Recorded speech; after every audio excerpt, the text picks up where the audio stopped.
thấp xuống, thấp cổ, thấp đầu một tí á. Vẫn đâu. Có sao? Được thấy rồi. Thì đợi. Sẽ có đâu. Cao không được đâu, cao.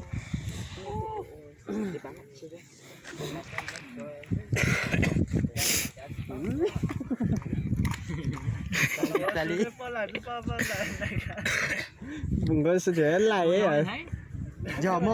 Ông ăn có thể ôm một cái. Ok.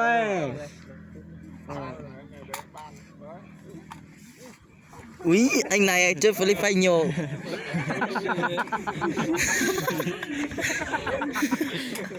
Kiểu như chơi đĩa sẽ được. Coi đây ra lẽ. Hôm qua anh nào nhỉ?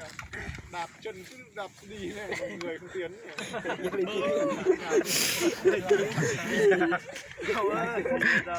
Đi. Đúng rồi như thế rồi. Ôi thằng này bò giỏi thật. Có tệ theo nó giống.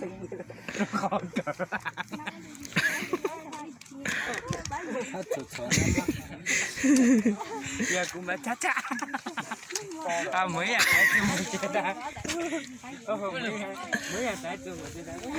Bò tốt thì sẽ bẩn. Xong rồi. Đấy sáu thấy rồi. Đấy sáu. Đắng phải không? Bẩn đúng không? Đéo xanh được. Tí ghi vào bỏ tiết nhá. 6 kiểu.